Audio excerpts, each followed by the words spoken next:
Anda kembali bersama kami di Bincang Sehati. Pada segmen sebelumnya kita sudah membahas mitos dan fakta seputar penyakit kulit dan sudah dijelaskan apa saja sebetulnya mitos dan fakta. Kemudian pada segmen selanjutnya kita akan membahas tema kita pada hari ini tentang penyakit kusta dan penanganannya. Untuk membahas tema tersebut saya sudah bersama dengan Dr. Evita selaku spesialis dermatologi dan venereologi dari UPT Rumah Sakit Kusta Lausimo, Dinas Kesehatan Provinsi Sumatera Barat. Halo Dr. Elvita.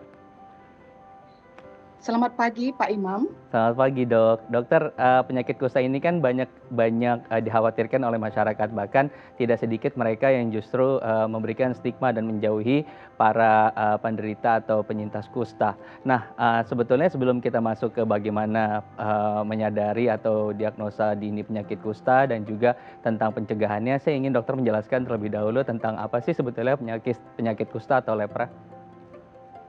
Ya, terima kasih.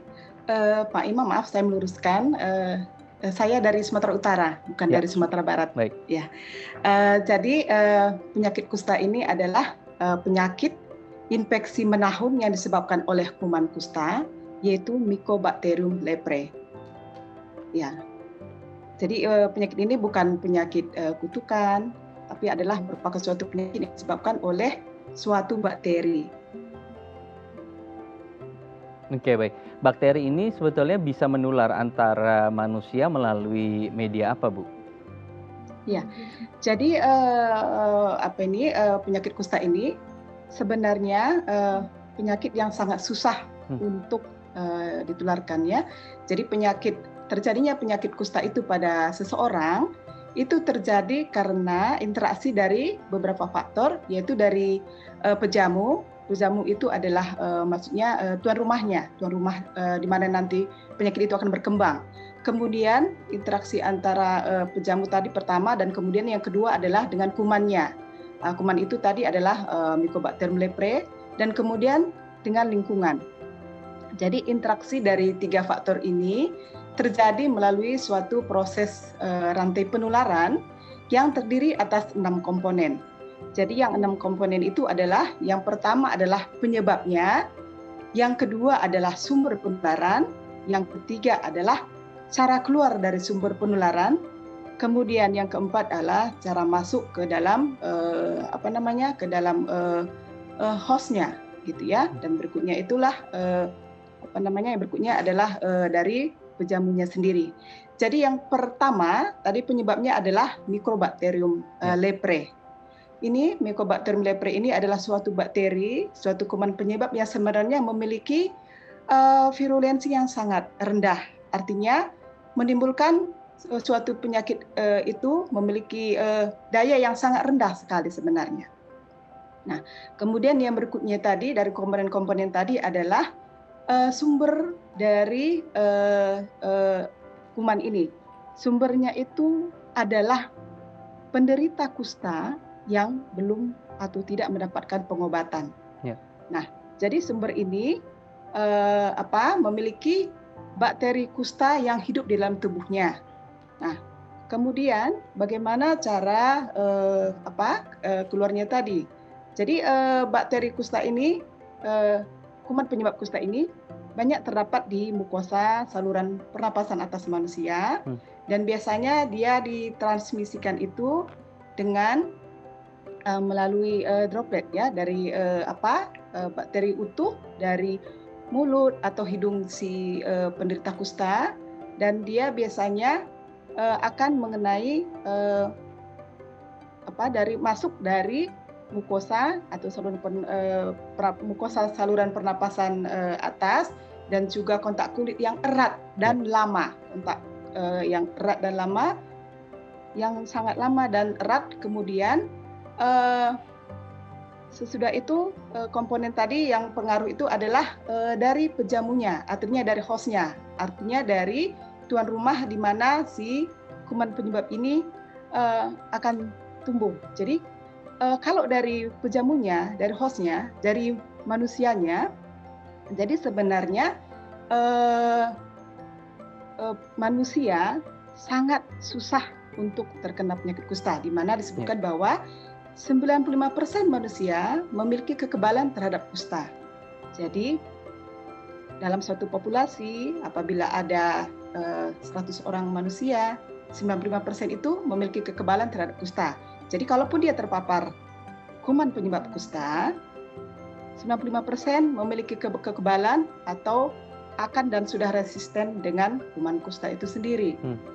Nah, 5% lagi dia yang misalnya memiliki atau kurang memiliki kekebalan terhadap kusta ini bisa terpapar, bisa menjadi sakit. Nah, dari yang 5% itu 70% bisa sembuh sendiri dan hanya 30% yang akan menderita penyakit. Artinya begini, dari 100 orang dalam populasi, bila dia terpapar kuman penyebab kusta, maka 95 akan tidak menjadi sakit. Yeah. Kemudian yang 5 tadi akan menjadi sakit dengan catatan 3 bisa sembuh sendiri dan hanya 2 yang betul-betul mengalami penyakit kusta dan itu pun kita belum melihat pengaruh pengobatan. Jadi sebenarnya kusta ini sangat susah untuk didapatkan dan sangat susah untuk ditularkan. Baik, jadi dari persentasenya sebetulnya kecil dan tadi ya imunitas kita cukup kuat untuk bisa menolak bakteri tersebut. Oke, baik. Saya akan coba lihat dulu, ini ada beberapa pertanyaan melalui Instagram kita di @bincangSehati.tv. Ada dari @ica. Adik saya terkena kusta dan menjalani masa berobat sudah hampir sebulan. Terus kemudian tubuhnya semakin hari semakin kurus dan minum obatnya yang sebelumnya pukul 6 kini sekitar jam 10 pagi. Apakah kondisi seperti ini berpengaruh, Dok, dengan jam minum obatnya? Maaf tadi itu kustanya tipe apa ya? Nggak ada disebutkan ya? Nah, di sini tidak disebutkan, hanya tadi sebelumnya dia mengkonsumsi obat pada pukul 6, terus kemudian sekarang berubah menjadi jam 10 pagi. Ya, jadi kalau memakan obat kusta ini, itu kan sekali sehari. Sebagusnya pada jam yang sama, jadi per 24 jam.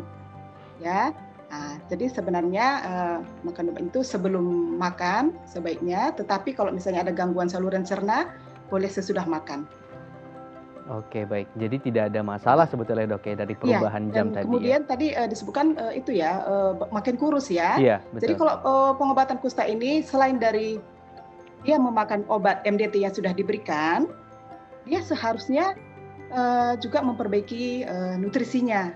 Nah, jadi perilaku hidup sehat juga harus dilakukan, olahraga secara teratur gitu ya. Jadi berat badannya juga harus diperhatikan, kira-kira apa yang kurang, kenapa dia sampai berat badannya menurun, dan juga harus kalau memang terus menurun harus diperiksakan juga apakah ada kemungkinan penyakit lain gitu. Oke, baik. Nah, sepertinya sudah cukup menjawab tadi pertanyaan dari Mbak Ica. Kemudian, Dok, kita kembali ke pertanyaan yang udah saya siapkan ini adalah bagaimana kemudian masyarakat kita bisa secara mandiri begitu ya, mengenali bahwa apakah dia terkena kusta atau tidak, apa ciri-ciri umum yang muncul saat kita tadi terpapar kusta atau bakteri lepra tadi, Dok.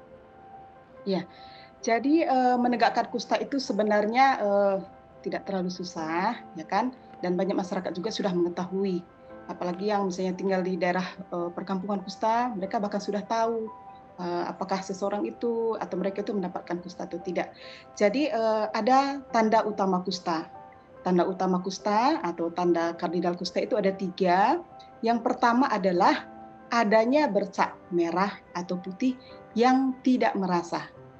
Jadi dia tidak merasa. Kemudian yang kedua itu adanya penebalan saraf disertai dengan gangguan fungsi.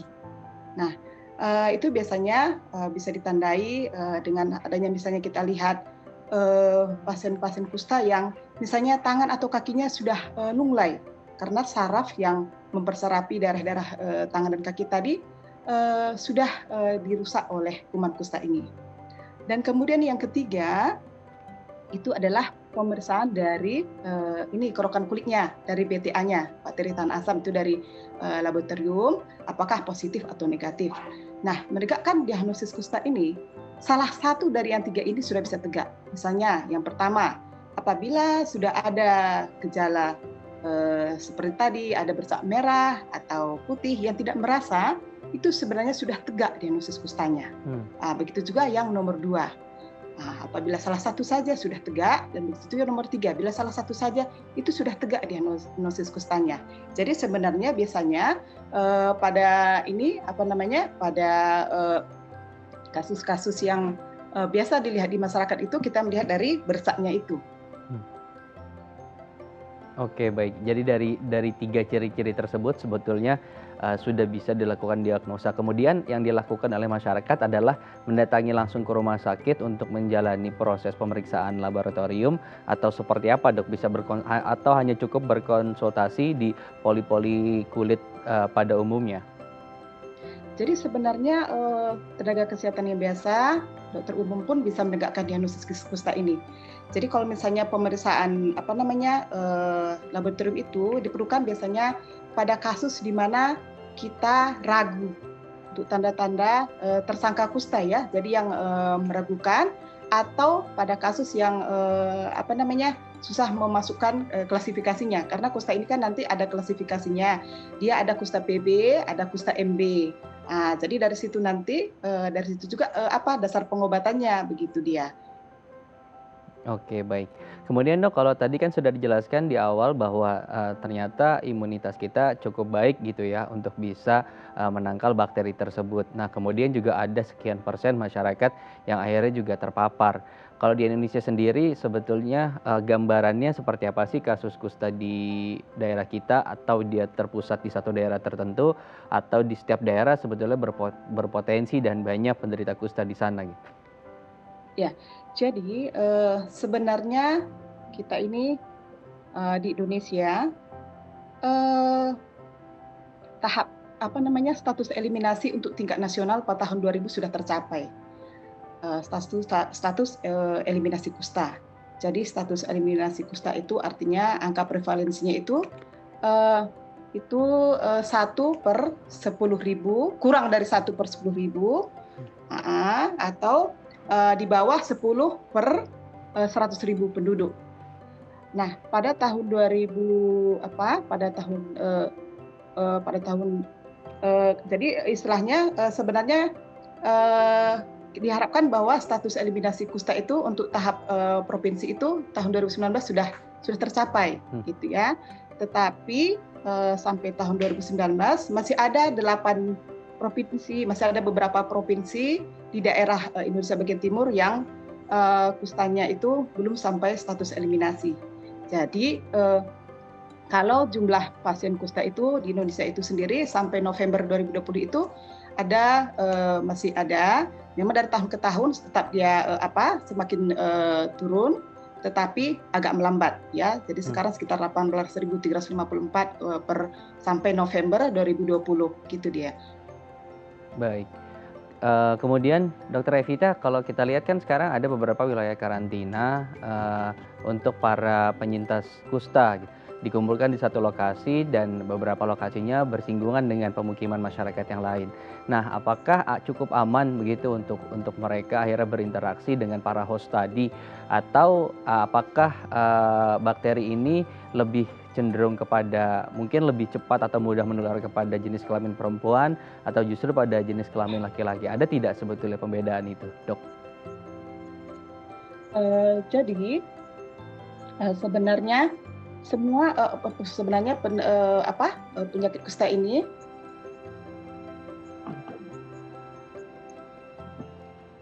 ya, silakan, Dok, dilanjutkan.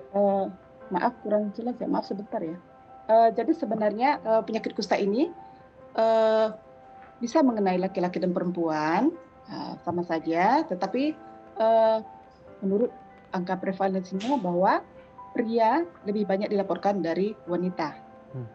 Dan tadi pertanyaannya mengenai karantina kusta tadi bagaimana sekitar ada beberapa wilayah yang berdekatan dengan pemukiman warga gitu. Apakah cukup aman untuk warga akhirnya berinteraksi dengan para penyintas yang saat ini menempati wilayah tersebut?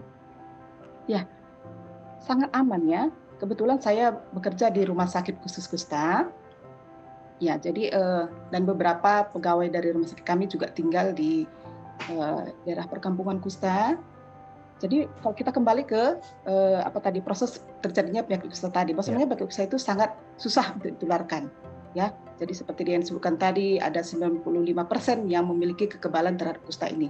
Jadi dengan adanya kekebalan, adanya pola hidup sehat, nutrisi yang cukup dan seimbang, itu akan sangat membantu kita. Dan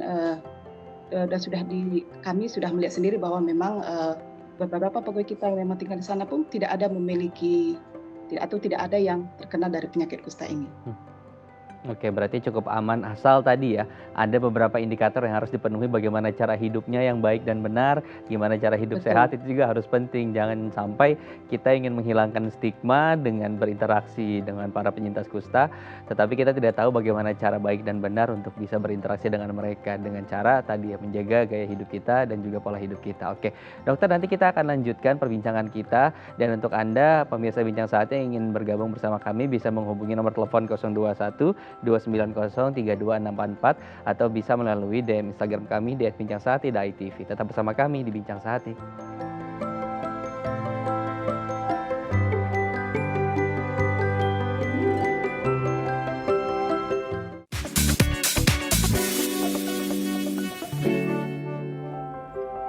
Terima kasih Anda masih bersama kami di Bincang Sehati. Kita masih akan lanjutkan perbincangan tentang penyakit kusta dan pencegahannya. Masih bersama saya Dr. Evita selaku spesialis dermatologi dan venereologi dari UPT Rumah Sakit Kusta Lausi-Momo Dinas Kesehatan Provinsi Sumatera Utara. Halo Dok. Ya. Baik, Dok, tadi saat jeda atau break ada pemirsa yang menanyakan tentang beberapa kondisi yang dia alami, yaitu salah satunya mengalami bercak putih-putih pada wajah. Nah, ini apakah menjadi salah satu ciri dari dia terpapar kusta atau bakteri lepra, dan juga kemudian apakah jamur bisa menjadi penyebab penyakit tersebut? Ya, terima kasih. Kalau misalnya ada bercak putih di wajah, itu bercaknya kita harus nilai dulu, apakah merasa atau tidak, atau terjadi penurunan rasa. Jadi kalau kusta ini kan dia ada bercak ini yang terjadi penurunan rasa atau tidak merasa, harus begitu dia. Jadi kalau bapak atau ibu yang bertanya tadi ragu, boleh mengunjungi layanan kesehatan yang terdekat. Dan juga kalau kusta itu penyebabnya adalah bakteri, bukan jamur. Kalau jamur itu biasanya gatal. Jadi kusta itu penyebabnya kuman bakteri, Mycobacterium leprae. Begitu ya. Baik. Jadi itu adalah salah satu tanda utama kusta. Tanda utama kusta yang sebenarnya kalau misalnya ada bercak merah atau putih, terjadi kehilangan rasa. Nah, itu sebenarnya sudah tegak diagnosa kusta. Tetapi untuk klasifikasinya, misalnya dia kusta PB atau MB, di mana klasifikasi ini akan berguna ke depannya untuk memilih pengobatannya, kita harus lihat jumlah lesinya. Misalnya kalau PB itu dia lesinya 1 sampai 5. Bercak yang putih atau merah yang tidak merasa itu harus sekitar 1 sampai 5 gitu. Jadi kalau misalnya MB itu dia lebih dari 5. Nah, apabila misalnya bercak yang tidak merasa itu misalnya ada 10 contohnya. Nah, tanpa pemeriksaan yang BTA-nya pun, tanpa pemeriksaan laboratorium pun, sebenarnya dia sudah tegak ke kusta MB gitu. Jadi sebenarnya untuk puskesmas itu sudah bisa menegakkan kusta. Jadi Bapak tadi yang bertanya boleh ke puskesmas atau ke rumah sakit umum daerahnya, boleh ini untuk memastikan. Oke. Untuk memastikan tadi pengelompokannya di mana, dan tadi untuk jamur itu bukan penyebab kusta karena kusta itu disebabkan oleh tadi bakteri yang disebutkan oleh dokter ya. Dan kalau misalnya mengalami tadi gatal akibat jamur, silakan menggunakan salep yang bisa dibeli di apotek terdekat ya Dok ya. Oke, baik dokter. Boleh. Kemudian untuk masyarakat atau pasien yang lebih cepat mendiagnosa dan diberikan pengobatan, apakah potensi untuk dilakukannya amputasi itu kecil seperti itu Dok? Karena kan kekhawatiran pertama ketika mengalami kusta adalah tadi ya amputasi, dan ini sangat ditakutkan juga oleh masyarakat.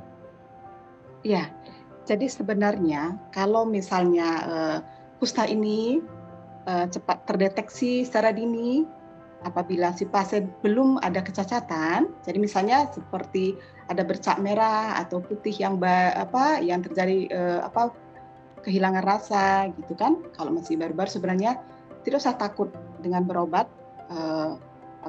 kecacatan itu bisa dihindari. Dan pada pasien-pasien yang sudah terjadi kehilangan rasa raba dan nyeri, memang harus lebih berhati-hati ya, karena kehilangan rasa raba dan nyeri ini agak berisiko memang untuk terjadinya luka.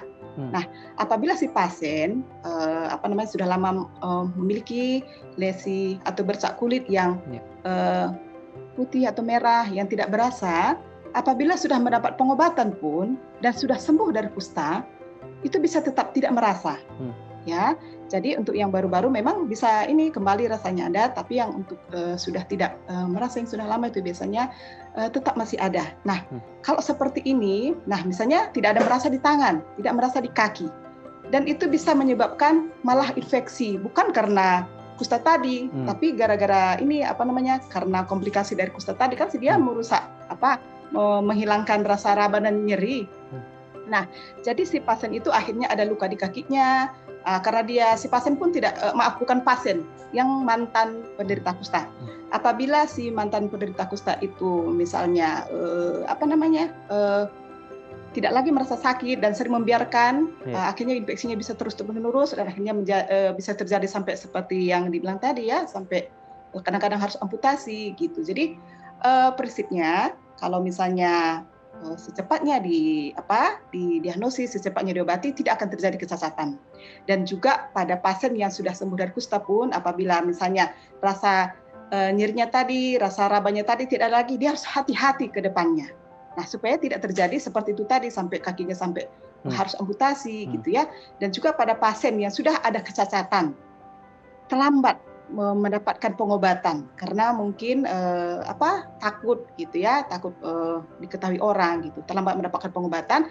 Apabila dia sudah mendapatkan pengobatan, biasanya kecacatannya itu tidak akan berlanjut gitu. Tetapi kalau luka seperti di kaki karena tadi ada rasa ininya pun sudah tidak ada lagi, itu memang sering terjadi kejadian di mana pasien sudah lama sembuh dari kusta, tetapi tetap masih ada masalah di kakinya gitu.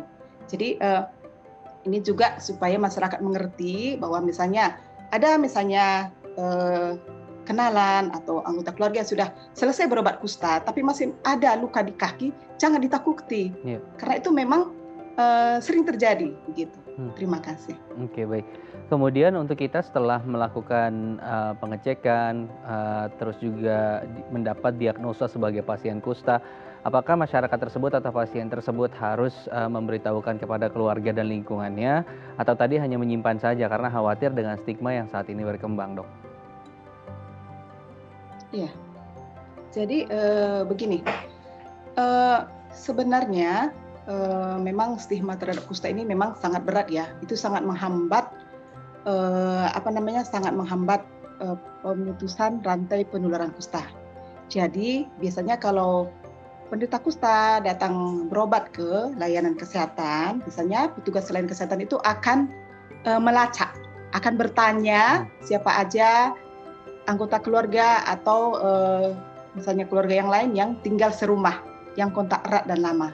Dan biasanya mereka akan disarankan untuk tetap juga diperiksa. Nah, apakah ada anggota keluarga yang barangkali bisa tertular kusta begitu. Jadi memang seharusnya pun, kalau sebaiknya pun memang pasien pun kalau misalnya dia sudah menderita penyakit kusta, ya sebaiknya diberitahui kepada keluarga-keluarga terdekatnya. Nah, jadi supaya keluarga-keluarga terdekatnya itu juga secepatnya bisa dibawa ke layanan kesehatan untuk diperiksa. Gitu deh. Jadi memang perlu sekali edukasi dan informasi yang benar tentang kusta ini di masyarakat, supaya nanti apabila ada salah satu anggota keluarganya atau temannya yang menderita kusta, jangan dijauhi gitu, jangan dijauhi, dan supaya anggota keluarga yang di sekitarnya pun mau memeriksakan diri. Nah, sekarang ini memang banyak kasus penderita kusta itu yang malah diisolasi, isolasi dan didiskriminasi.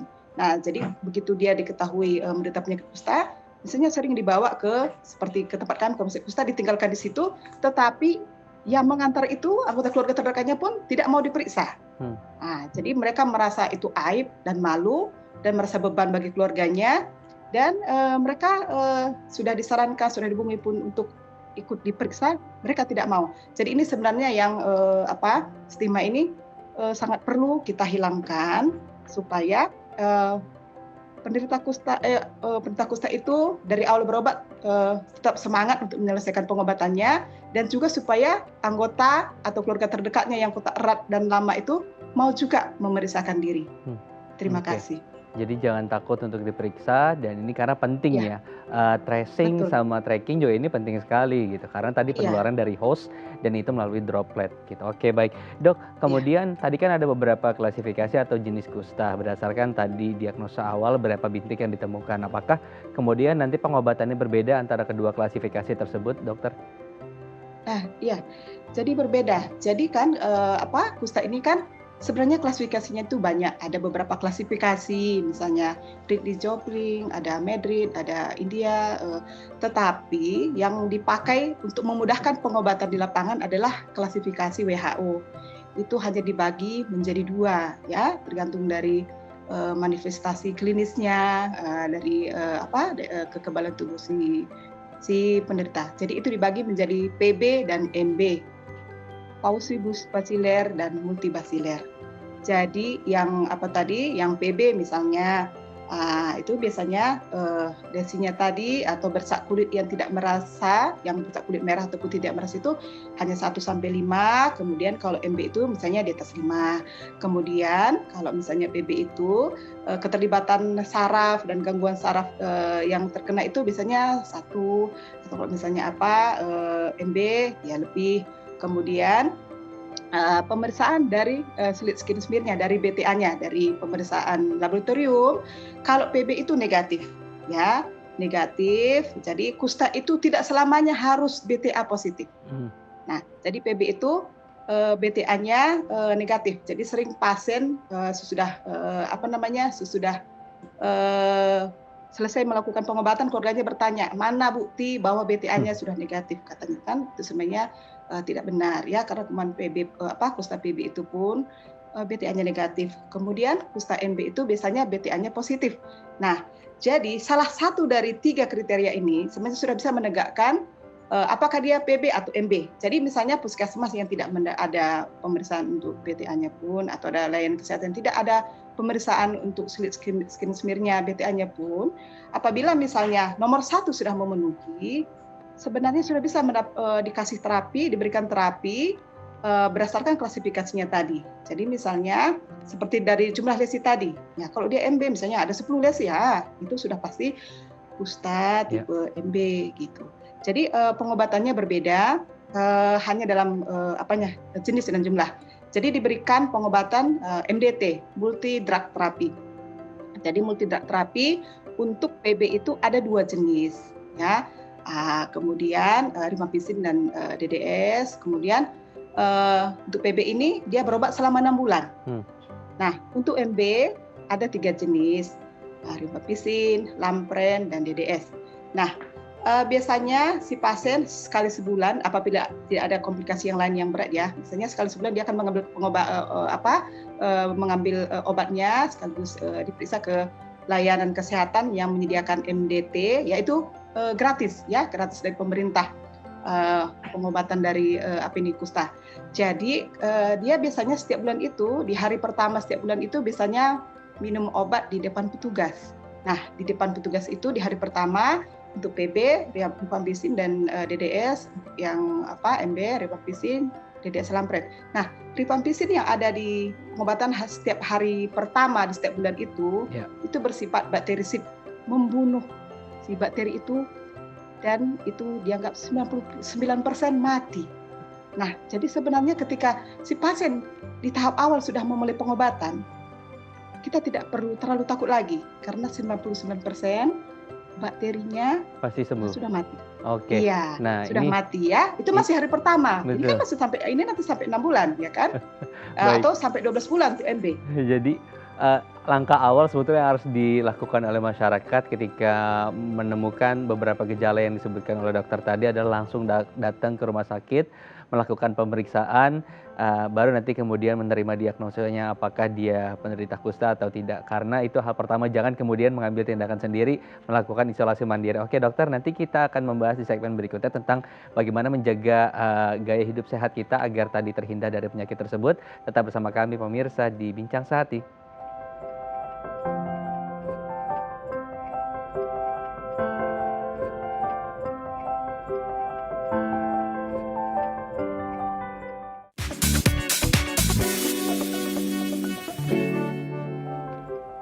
Terima kasih Anda masih bersama kami di Bincang Sehati. Tadi sudah dijelaskan bagaimana diagnosa terhadap atau ciri-ciri penyakit kusta yang dijelaskan oleh dokter.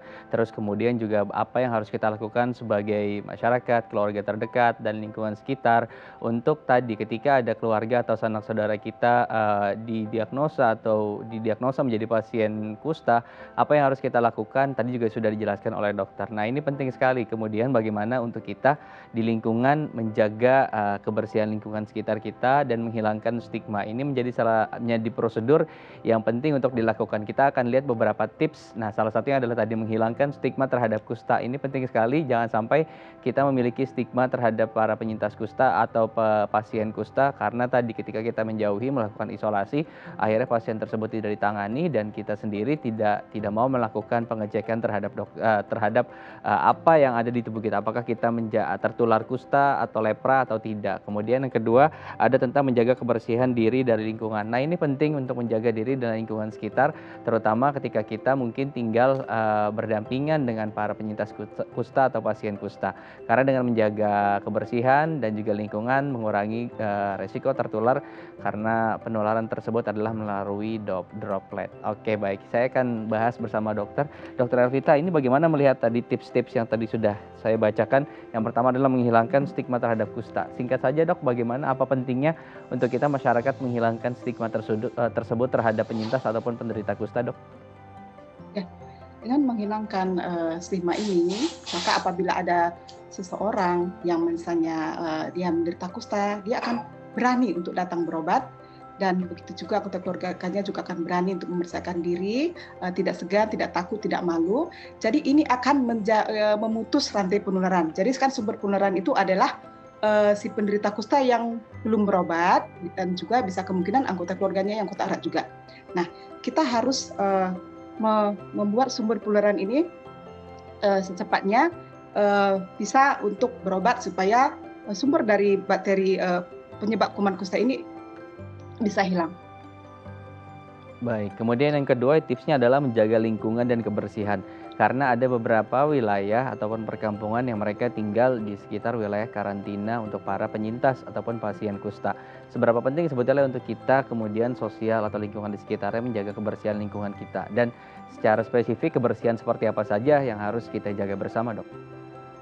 Ya, jadi kebersihannya itu misalnya pola hidup sehat ya, untuk misalnya tidak meludah sembarangan atau menjaga ventilasi rumahnya gitu ya, udara masuk bisa dan sinar matahari juga bisa masuk ke ruangannya. Jadi betul-betul diperhatikan kebersihannya. Jadi pasien-pasien yang misalnya sedang dalam pengobatan pun tidak lagi menjadi memudahkan adanya penularan via dropletnya gitu ya. Walaupun sebenarnya seperti disebutkan tadi, hari pertama pengobatan pun 99% itu kumannya sudah mati. Sudah dianggap mati ya. Dan selain dari itu juga ya pola hidup sehat, olahraga, nutrisi yang cukup dan seimbang. Oke, baik.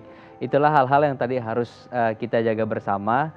Jangan kemudian stigmanya diperkuat, tapi tadi kita tidak menjaga kebersihan lingkungan sekitar, akhirnya mereka juga tidak bisa tertangani dengan baik. Terima kasih Dr. Evita sudah berbagi informasi bersama kami di Bincang Sehati. Baik, ya pemirsa, terima kasih sudah menyaksikan Bincang Sehati. Semua tayangan Anda saksikan hari ini bisa kembali Anda saksikan di akun YouTube kita Bincang Sehati dan Instagram. Terima kasih, saya Imam Asyari, mewakili kru yang bertugas, pamit undur diri. Terima kasih, sampai jumpa.